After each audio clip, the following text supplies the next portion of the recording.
Shalom, Bapak Ibu Saudara. Kita terus melanjutkan pelajaran kita manajemen Elohim dalam iman. Dan ini sudah ada yang kelima. Kemarin kita sudah simpulkan bahwa pengelolaan Elohim itu memang fokusnya iman, karena ini penata layanan Elohim ini adanya di dalam iman, sehingga dalam setiap zaman Tuhan selalu menantikan iman, seperti begitu barangkali ya. Dia bicara, dapat respon iman ya. Nah, kita sudah melihat bahwa cerita mengenai kemarin itu, bahwa setiap dispensasi biasanya diakhiri dengan penghakiman ya.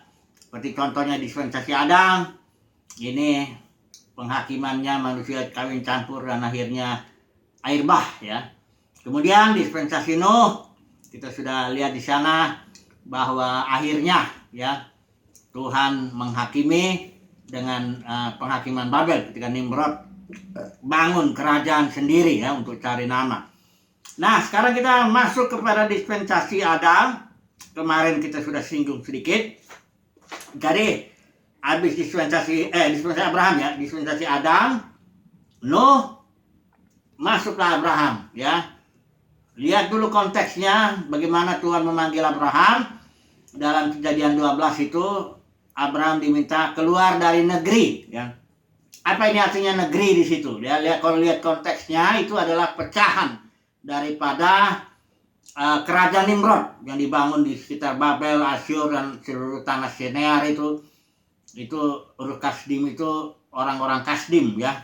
Irak ya, itu daerah di mana Babel dekat dari situ. Ya, itu pecahannya. Abraham disuruh keluar daripada pecahan-pecahan daripada kerajaan Nimrod itu. Karena setiap kerajaan sudah menjadi suku bangsa, karena bahasanya sudah beda ya. Karena begitu Tuhan pecahkan kacaukan Babel itu, bahasa sudah beda ya.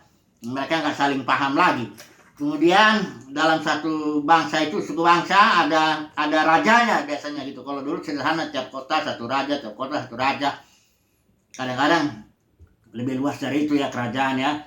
Kemudian di situ pun ada ilahnya. Setiap suku bangsa itu ada ilahnya. Ilah itu atau berhala yang disembah oleh suku bangsa itu.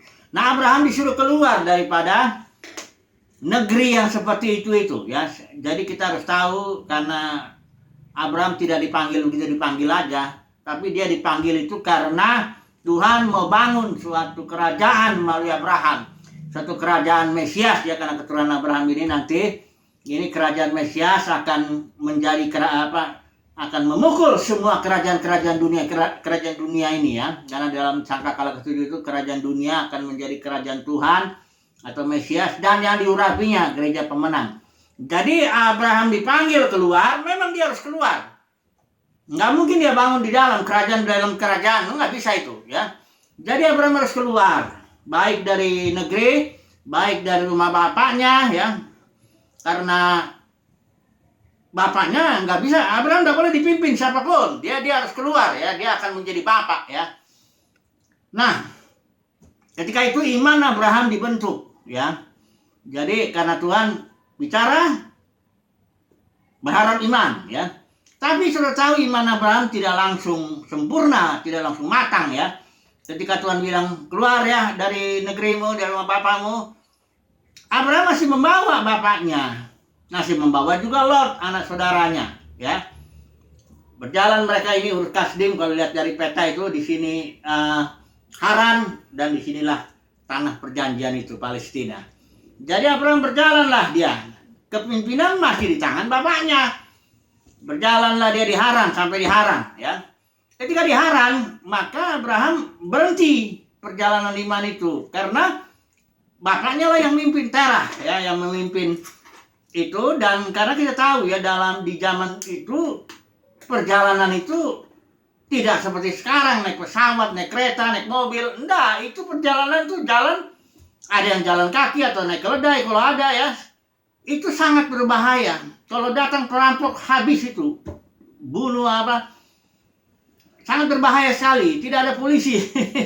Jadi perjalanan itu sangat berbahaya, sehingga Terah dari Ur Kasdim sampai Haran, berhentilah di sana ya.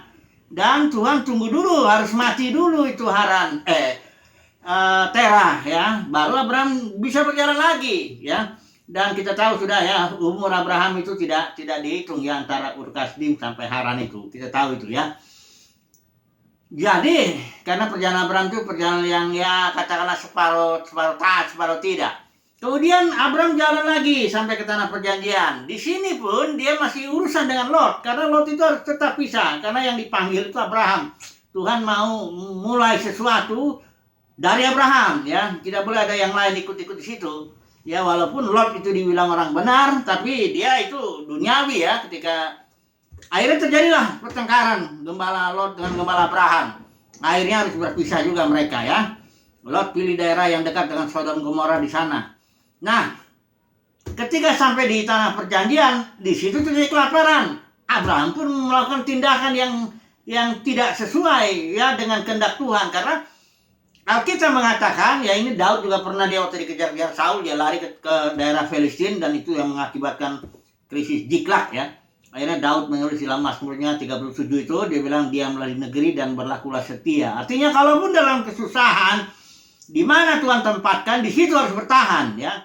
Nah, Abraham tidak bisa, dia pergi ke Mesir. Nah, disitulah dia membawa Hagar itu ya, yang akhirnya menimbulkan problem ya, karena Sarah itu, nanti kita akan bicara tentang Sarah ini ya. Tapi Sarah itu kira-kira begini, dia kasih usul. Nah, engkau tahu dia usul ini sebenarnya salah. Sarah ini salah sekali. Dia bilang begini, engkau tahu bahwa Tuhan tidak memberikan aku anak. Ya, itu sebenarnya salah itu kalimatnya. Tuhan janji kok ya akan berikan anak, cuma sabar aja, ada waktu Tuhan. Nah, ini Sarah bilang gitu. Terus Abraham mendengarkan, hampirilah Hagar itu. Ya di zaman itu biasa ya, di zaman itu biasa kalau seorang nyonya tidak punya anak ya dikasihlah hambanya para suaminya. Jangan dibayangkan keadaan sekarang ya. Kalau sekarang itu aneh, dikasih asisten rumah tangganya untuk apa, nggak mungkin ya. Jadi zaman itu biasa. Jadi ketika Abraham mendengarkan perkataan Sarah itu barangkali bukan hawa nafsu di situ yang berbicara, tapi ya itu sesuatu lah barangkali karena sayang cintanya Abraham ini sama Sarah ya, didengarkan itu. Tapi itulah yang akhirnya pasal 17 itu ditegur oleh El Shaddai. Hiduplah di hadapanku dengan tidak bercela ya. Karena itu lahirlah si Ismail yang ini menimbulkan masalah ya. Nah, jadi Abraham pun diproses imannya, mulai dari Ur Kasdim diproses dia, terus di tanah perjanjian juga diproses. Dia 3 kali gagal kan. Pertama dia gagal karena bawa bapaknya, kedua dia gagal karena nggak bertahan di tanah perjanjian ketika ada kelaparan, ketiga dia gagal juga ketika dia mendengarkan Sarah dan tidak mendengarkan Tuhan. Karena itu teguran Tuhan. Nah, Abraham mendengarkan, dicatat itu di Alkitab. Nah, ketika Abraham diproses begitu, tapi akhirnya imannya itu bertumbuh, yang menjadi matang ya. Nah, di matangnya begini, di surat Roma dibilang, sekalipun tidak ada, ini Abraham terus ya, usia Tuhan masih belum berikan ya, sampai usia Abraham mendekati 100 ya. Udah layu lah ya, Sarah pun juga sudah layu semuanya ya. Sudah secara manusia tuh udah nggak mungkin lagi punya anak ya. Tapi di dalam Roma itu dibilang ya, sekalipun tidak ada dasar untuk Abraham untuk berharap punya anak, tapi imannya nggak goncang ya.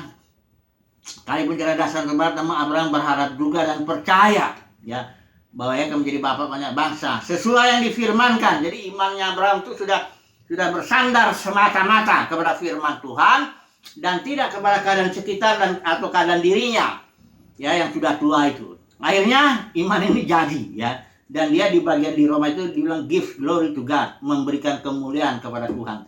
Jadi kenapa dia Abraham memberi kemuliaan kepada Tuhan? Karena memang perbuatan itu jelas perbuatan Tuhan, bukan perbuatan Abraham ya. Karena Abraham sudah tidak mampu lagi memperanakan seorang anak ya. Jadi dia memberikan kemuliaan kepada Tuhan. Jadi orang yang melihat itu Abraham begitu, tahu bahwa itu perbuatan Tuhan. Itulah makanya Abraham memberi give glory to God ya. Nah, kita bicara dulu Sarah sedikit ya. Abraham ini oke lah ya, dia sudah, dan ketika dia diuji ya, kita tahu itu Ishak ketika diuji, iman Abraham luar biasa juga ya. Orang yang beriman itu sederhana, mendengar firman Tuhan tuh nggak ribet. Tuhan bilang gini, bawa itu Ishak persembahkan. Nah, kalau Abraham itu imannya masih setengah-setengah, ribet. Nanti Abraham ngomong, loh ini gimana, begini-gini kan ini kan anak, aduh makin susah ya.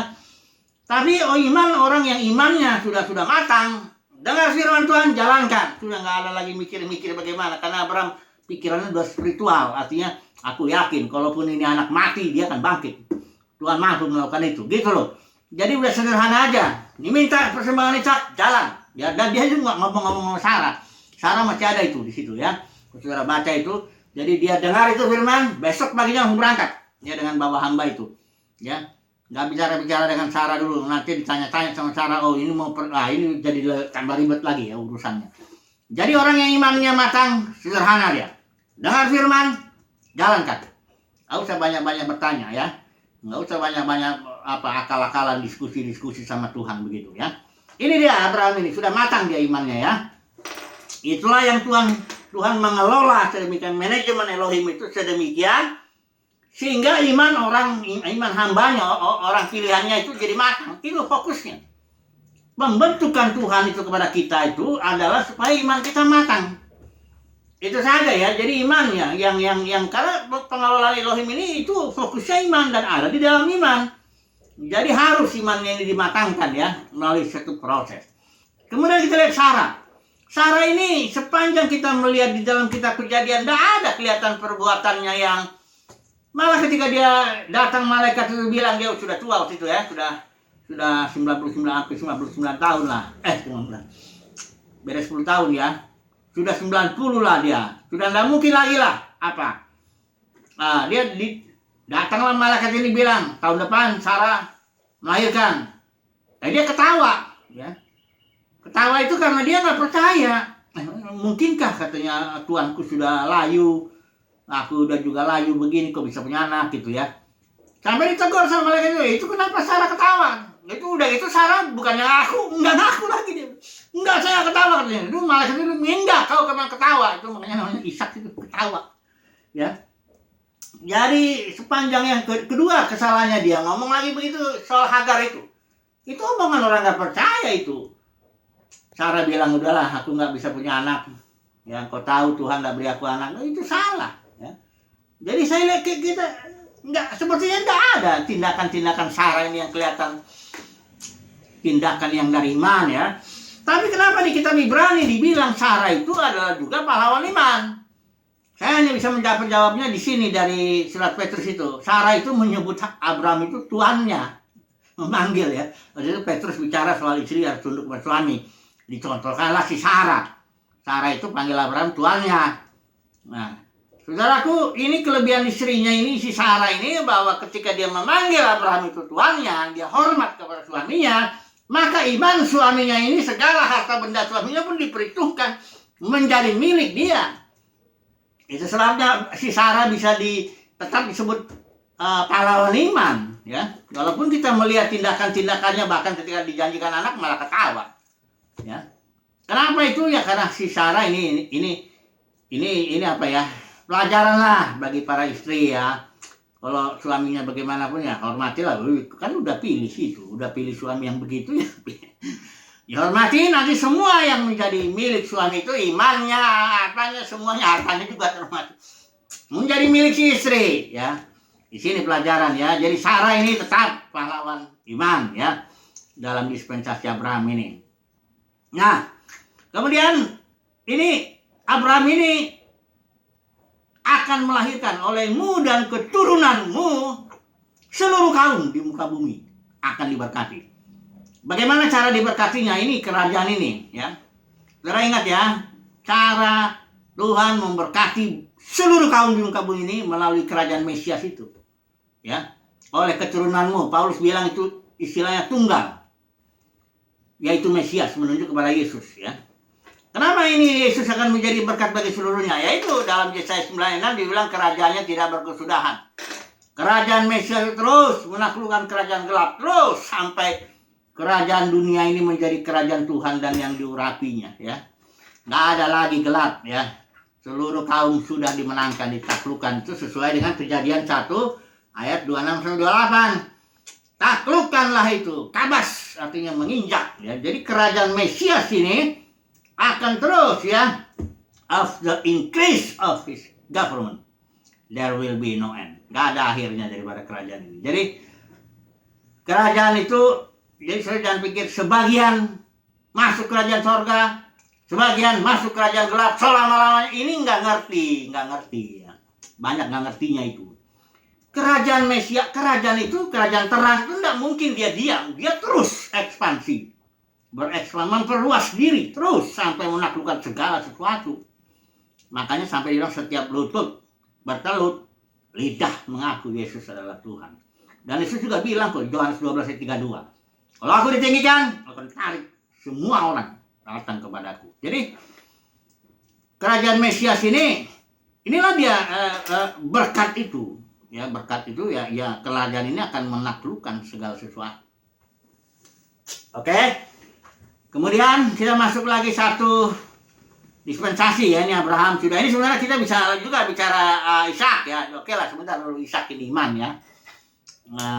Ishak ini emang ada sedikit beda ya. Memang dia menunjukkan iman juga ketika Ribka tidak punya anak ya dalam 20 tahun tuh. Mereka menikah tidak punya anak ya. Ishak menikah usia 40 kurang lebih 20 tahun dia menunggu nggak ini, nggak punya anak ya. Akhirnya berdoa ya, akhirnya si Ribka punya anak ya, kembar Yakub dengan Esau. Jadi Ishak kelihatan ada imannya, tapi kelihatannya iman Ishak ini kurang matang lah ya, kurang matang karena dia nggak dibentuk, nggak diproses ini iman Ishak ini. Ishak ini kayaknya menerima enaknya aja. Harta benda terima aja dari Abraham begitu, istri pun dicariin. Kelihatannya Ishak ini hidupnya aman-aman aja ya. Anak mami lah juga, dekat sama Sarah ya, anak mami lah ya, kurang dibentuk ya. Sehingga imannya nggak matang. Emang dia beriman dan Tuhan pun nama Tuhan tuh Elohim Abraham, Ishak dan Yakub, tetap Ishak disebut ya. Ishak pun tetap pahlawan iman, tapi nggak matang dia. Kenapa nggak matangnya begini? Ketika memberkati anaknya itu, Ishak itu memberkati Yakub dengan Esau, salah dia. Matanya udah burem,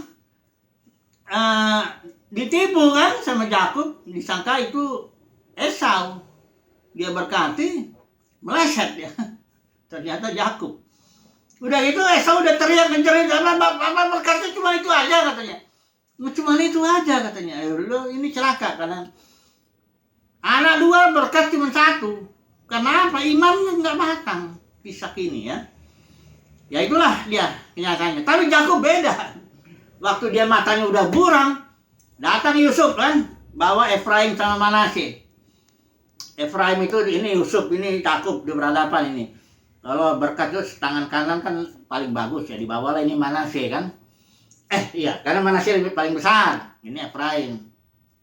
Supaya di tangan kiri Yakub. Terus Yakub tangannya bersilang begini, sehingga tangan kanan Yakub kena kepada Efraim. Ya, Manasye yang tangan kirinya. Yusuf melihat begini, ini nggak bagus. Ini Pak, yang sulung tuh ini Manasye yang apanya? Yakub bilang, aku tahu anakku, aku tahu. Wah, ini lihat. Matanya buram, tapi penglihatan spiritualnya bagus. Karena ternyata memang Efraim lebih diberkati. Artinya lebih jadi berkat lah ya. Waktu itu si Yosua itu suku Efraim, dia bawa itu kemas suci, taruh di Silo. Ya, kemas suci itu sayangnya si Imam Eli waktu itu yang akhirnya bikin yang baik suci atau tabut itu pindah akhirnya ke Daud, ke suku Yehuda. Tapi Yakub punya pandangan, dia punya 12 anak, 12-nya diberkati dengan segala berkat yang ada itu ya.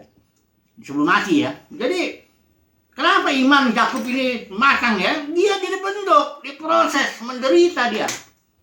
20 tahun dia dihajar di rumah Laban ya. Sudah gitu dia punya istri yang paling dia cintai itu Rahel, mati ya. Anak paling sayangin Yusuf, ya nggak mati, ditipu lah. Dihajar begitu ya. Akhirnya imannya matang. Ya, nanti kita akan ada satu kesimpulan ya. Iman itu matang kalau dibentuk, diproses, didisiplin orangnya. Kalau orang yang nggak didisiplin nggak matang nanti. Ya. Oke, jadi kita lihat ini Yakub ya. Sekarang kita masuk dispensasi Musa ya. Kalau sempat ini kita dispensasi Musa ya. Kenapa ini kita sebut Musa di sini? Ini bapak ya juga. Semuanya bapak ini. Karena ada satu perjanjian. Ini Musa ini kan sebenarnya keturunan Yakub itu yang di Mesir. Berkembang ada hanya 75 orang aja tadinya, berkembang dengan banyak, dan Tuhan mau kembalikan ya ke tanah perjanjian. Karena ini sebenarnya Mesir ini bisa dibilang ini entah itu semacam penghakiman lah itu ya, boleh dibilang ya, buat keturunan Abraham itu. Mereka sampai ada di Mesir itu rumah perbudakan, soalnya itu Mesir itu ya, mungkin karena kasus Yusuf ini, entah itu ini kan bayangan-bayangan kita aja. Yakub terlalu mencintai Yusuf, dia nggak adil barangkali, sehingga saudara-saudara benci sama Yusuf dan sebagainya. Akhirnya mereka datanglah ke Mesir di rumah perbudakan itu. Kemudian Tuhan harus panggil ya, dan Tuhan panggil Musa ya. Nah, Musa ini kita harus lihat dulu ya perjanjian ya. Ini ya, setiap dispensasi biasanya di dalamnya itu ada perjanjiannya. Misalnya walaupun nggak disebut perjanjian ya, yang Adam itu ada perjanjiannya di Taman Eden yang tapi saya sendiri nggak menyebut itu perjanjian karena tidak ada disebut perjanjian di situ. Kalau dispensasi Nuh ya, ada perjanjian Nuhnya yang tandanya itu apa, pelangi ya. Kemudian dispensasi Abraham ada perjanjiannya, perjanjian Abraham itu ya, yang tandanya sunat ya, Abraham, Ishak, Yakub ya. Kemudian yang Musa ini ada perjanjiannya. Itu yang perjanjian yang disebut di Alkitab itu perjanjian lama. Perjanjian antara Musa antara Yahweh itu pun nama Tuhan yang tiap dispensasi beda juga. Dalam dispensasi Nuh, nama Tuhan di sini muncul Elohim. Elohim itu artinya Tuhan seluruh bumi. Mengapa demikian? Karena memang Tuhan mau menghakimi seluruh bumi. Itu membuktikan bahwa dia Tuhan seluruh bumi, berkuasa, berotoritas ya. Kemudian di dispensasi Abraham, Ishak, Yakub, nama Tuhan di sini munculnya El Shaddai. Kenapa El Shaddai? Shad itu artinya buah dada, feminin ya. Kenapa feminin? Karena janji Tuhan kepada Abraham, Ishak, Yakub, beranak cucu tambah banyak kan. Kalau beranak itu tambah banyak itu kan feminin kan. Kemudian ketika Musa namanya Yahweh. Yahweh itu artinya Tuhan perang. Kenapa Tuhan perang? Karena perjanjiannya kepada Israel akan memberikan tanah perjanjian di mana ada 7 bangsa di sana yang harus diperangi. Itu sebabnya nama itu. Jadi Tuhan sendiri membuat nama bagi dirinya sesuai dengan firman Tuhan Yesaya 62 itu kan. 62 atau berapa itu? Ya, coba dulu kita cari dulu ya, supaya mudah-mudahan ketemu ya. Kalau nggak ketemu ya nanti dicari lagi lah pakai konkordansi. Coba dulu ya, apakah mudah-mudahan ketemu. Nah ini dia, 63, Yesaya 63. Yang dengan tangan ini kepada kasus Israel ya, yang dengan tangannya yang agung menyertai Musa di sebelah kanan yang membelah air di depan mereka untuk membuat nama abadi baginya. Jadi nama Tuhan itu nggak ada nama pribadi kayak saya Irnawan. Di situ ada nama apa, Agus sama. Bukan begitu. Tuhan itu nggak ada namanya nama pribadi ya. Ya sarana yang nama manusia itu ya Yesus itu ya, karena dia jadi manusia, Tuhan jadi manusia. Tapi nama itu artinya dia karakter, keunikan ya, kekhususan Tuhan. Dan karena karyanya Tuhan itulah dia punya nama ya. Dan seringkali Tuhan membela Israel atau membela siapapun karena namanya, supaya jangan dinajiskan namanya itu ya. Jadi jangan saudara berpikir Tuhan punya nama kayak saya nama pribadi begitu, bukan. Itu nama nanti kalau perjanjian dengan Yesus itu akan lihat El Elyon namanya, the Most High God ya. Sebabnya Yesus bilang segala otoritas surga di bumi, karena Yesus itu warisnya kan. Oke lah ya, cukup dulu lah ya. Nanti kita sambung besok dispensasi Musa ini. Langsung kita nanti dispensasi pemenang ya. Coba dulu kita simpulkan dulu ini ya, kesimpulannya dari yang kita bicarakan ini. Yang pertama kan kesimpulannya bahwa selain iman dalam pengelolaan Tuhan itu, Tuhan cari iman, tapi juga dia memberikan penghakiman. Kalau yang sekarang kesimpulannya, iman itu harus disempurnakan. Pengelolaan Elohim itu sedemikian, pengaturan Tuhan itu mengatur hamba-hambanya itu supaya imannya matang. Kayak Abraham, Ishak, Yakub itu dimatangkan imannya. Karena iman itu bertumbuh, ya. Iman itu awalnya benih, ya, nanti bertumbuh dia. Nanti kita lihat itu perubahan penabur, ya, macam-macam. Oke lah, jadi kesimpulannya Tuhan akan mendisiplin dalam pengaturan itu, manajemennya itu, ya. Mendisiplin hamba-hambanya agar apa? Imannya bertumbuh. Cirinya iman bertumbuh kayak Abraham, sederhana. Dengar firman, jalankan. Walaupun persembahkan Ishak, jalankan. Orang yang banyak bantah sama Tuhan itu imannya belum matang itu, ya. Oke lah, besok kita sambung. Haleluya.